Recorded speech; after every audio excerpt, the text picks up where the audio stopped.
Okay, I've just got on the lift. I've just checked into your apartment, a new apartment brand in Milton Keynes. Just going to try and get some time with Toby Guest. It's their launch party this evening. So, okay, so here we are. Where's Toby? Mine was good. Excuse me, got a moment? Come here, come with me. That's it. Down here, this space. So, Toby, congratulations on thank you very much. Your apartment, Milton Keynes. Thank you very much. Just tell me a bit about your apartment, from how you started the business to where you're at the moment. Sure.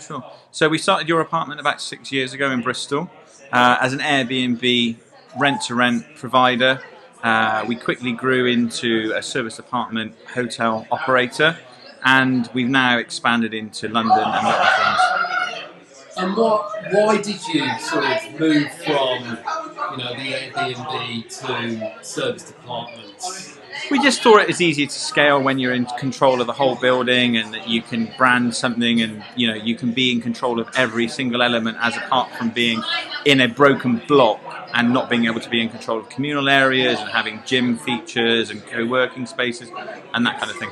So the portfolio at the moment, tell me just a bit more about that. Sure, so we're split between Bristol, Milton Keynes and London. Our focus is to get more apartments in London. We've got about 250 units in Bristol. We've now opened an apart hotel in Milton Keynes, which is 65 units, and we've got 3 sites in London, which are Shepherd's Bush, Tooting and Brixton. And we're looking to expand our portfolio within London. Okay, what's the state of the market at the moment? How easy is it to get buildings like this? Really impressive. Sure. I presume it's quite competitive. Yeah, I think actually it's getting easier because there's a lot more coming to the market, and a lot of people having to reposition buildings. Office buildings, students still quite strong, but the resi guys, I think, are trying to get their costs down from a management perspective, and looking to maybe reposition into something where they don't have to take care of the management. And obviously the service apartment sector kind of falls quite well within that, whereas you're taking an FRI or an IRI lease that you can then manage that whole building and take that cost away from the landlord or the owner. You mentioned student there, and service apartments used to be leisure and corporate. Mm-hmm. How much is the student market impacting the growth of your business? I don't think it's so much impacting it, but I think that the student market is resilient to all of the other sectors in terms of student loans pay for most accommodation, from a point of view that they forward pay their rent, so that is quite attractive to a landlord. They know they've secured the rent for a year, maybe in advance, or at least 6 months in advance. Whereas what we're doing is, yes, fine, it's quarterly in advance, but those student guys seem to be sticking to what they want, and we've tried to reposition some student buildings, and the landlord doesn't quite like that.